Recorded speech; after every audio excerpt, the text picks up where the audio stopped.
prieš kupolo formavimą. Štai čia yra mūsų kupolo detalių komplektas atsivežtas. Taigi prieš kupolo formavimą mes visada ant lygios aikštelės, ant plokštuminio pamato išsidėliojame būsimas nišas, arkas. Čionais turėtų būti vitrina virtuvės pusėje. Toliau vienas langas miegamajam, galbūt vienas langas tualete ir išėjimas papildomas galbūt į terasą. Bet čia dar nepamirškit, kad šitoj vietoje bus va tokia didelė niša. Jeigu mes dabar stovim kupolo centre, galim apsisukti. Visur bus apvalu, o čia bus stiklinė siena į va tą vandenį, į tą gražų vaizdą. Taigi, kol yra lygų ir neužsistatyta, tai mes pasidarom ant lygių paviršių tokias nišas. Susidedam, susiklijuojam, pasimatuojam įstrižainės, kad viskas būtų stačiais kampais, tai yra nuo to kampo iki šito ir nuo to iki šito. Turi būti vienodas dydis. Tokius dydžius mes, kokio dydžio galima būtų tokius užsakinėti, čia nėra skirtumo.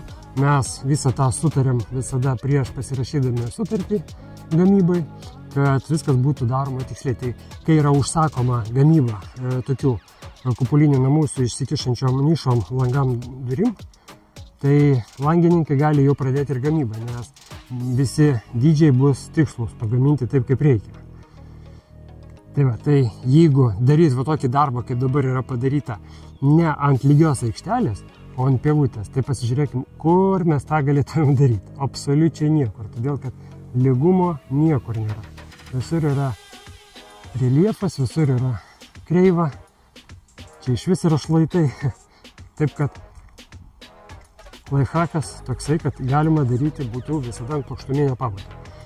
Apie šitą plokštuminį pamatą galima pasižiūrėti video. Tai kaip mes išstatinėjom lygtinį klojinį, tai buvo va tas žiedas išorinis. Paskui pamatininkai šitą aikštelę užklojo grindų apšiltinamaisiais sluoksniais, surišo armatūros karkasus ir užbetonavo, užliejo betoną. Paskui jau, kai kupolas bus pastatytas, čia jau tada bus išlyginamieji grindų mišiniai visokie ir galutinė grindų danga. Dėl grindinio šildymo čionais planuojama elektriniai tie kilimėliai ar tai kabeliai ir dar turbūt yra ne iki galo nuspręsta. Kadangi tai bus lango niša, čia yra palangė, lygiai taip pat ir čionais. O čia bus durys.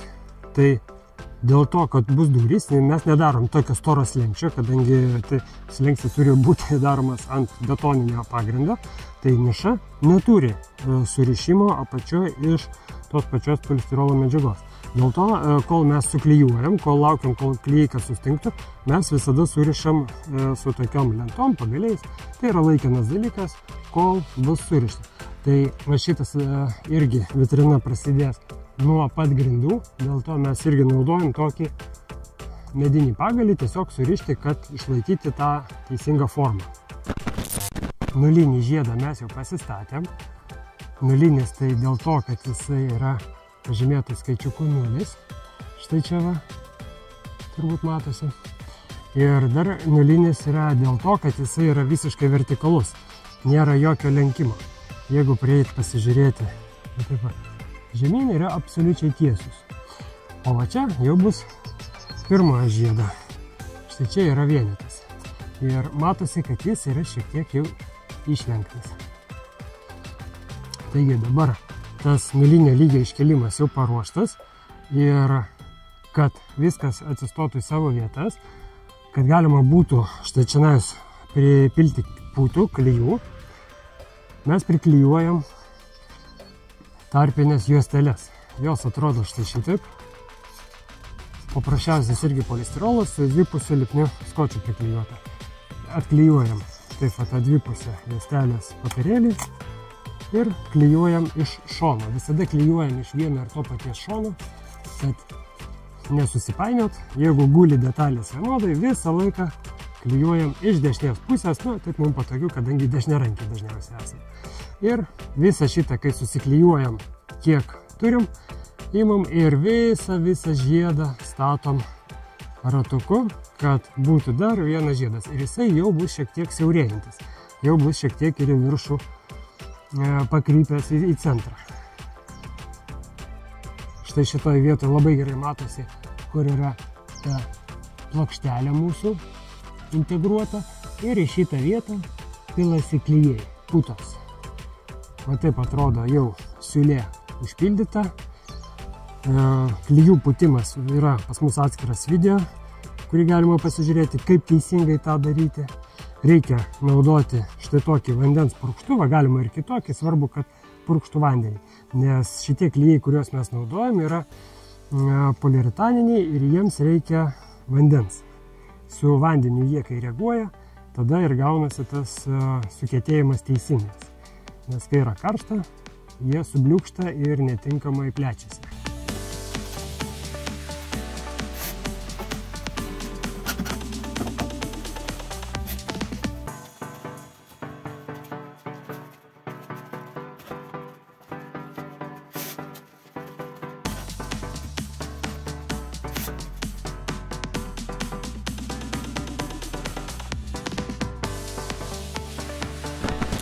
Taip, tokis kupolo formavimo techninis klausimas.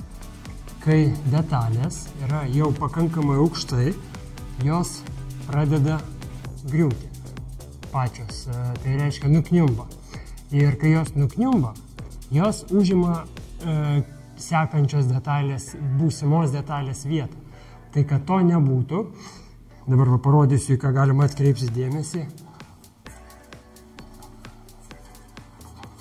Štai čia matosi, kad detalės stovi šiek tiek kreivai, nelygiai. Tai reiškia, jos yra šiek tiek nukniubusios. Tai mes naudojam štai tokią kartį, jinai tiesiai ant žemės stovi ir laiko parėmus, kad tos nenukniubtų. Tai reiškia, šitom jau daugiau yra laisvės, daugiau vietos. Tai dabar parodysim, kaip atrodo tas kupolo surinkimas, kupolo formavimas tokioj vietoje. Pastatysiu kamerą šiek tiek tolėliau.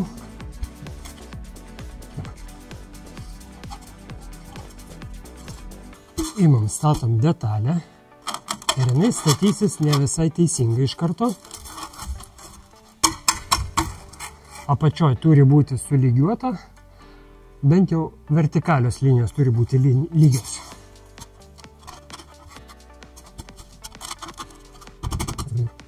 Ir dabar jos yra visos pakrypusios jau į dešinę pusę. Tai mums dabar reikia sukelti tą pusę tolimesnę, kad šitos atsistotų į savo vietą. Todėl, kad čia yra pakniubusių detalių. Ir kuo toliau, tuo labiau jos grius ir ateis laikas, kai jų tiesiog nepavyks pastatyti. Dėl to mums reikia sukelt tas ankstesnės, kad šitos pasisuktų.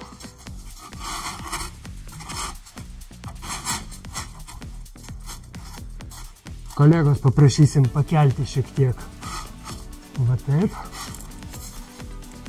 Nu, kaip tiesiai stovi.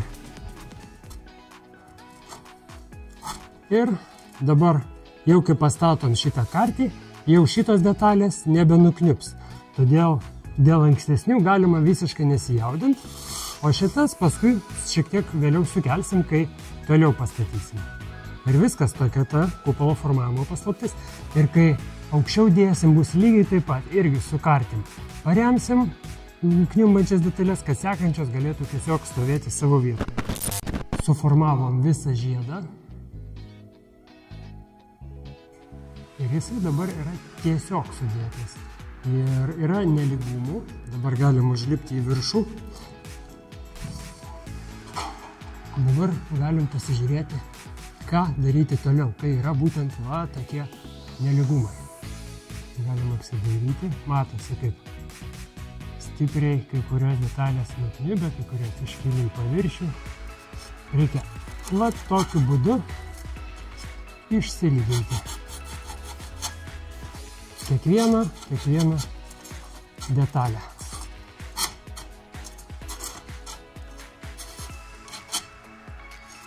Dabar būna, lyginant vieną vietą, pabėga kita. Kad taip nebūtų, mes dažniausiai naudojam štai tokius smaigus, kaip čia matosi.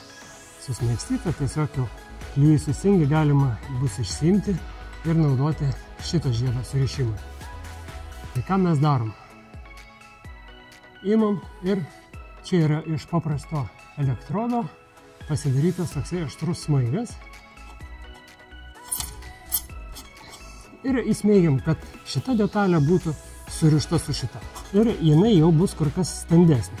Reiškia, mes galim toliau eiti lygintis, kad būtų tas bendras lygumas. Ir tokiu būdu apeinant visą ratą, jau tuo metu mums šitos atramos nebereiks, nes jau detalės remsis viena į kitą ir suformuos vieną bendrą žievę. Po to, kai bus išsilyginta visos detalės, nebus laiptelių tarp jų, nebus perkritimų, tada imsim klijus ir pūsim į vidų klijavimo putas.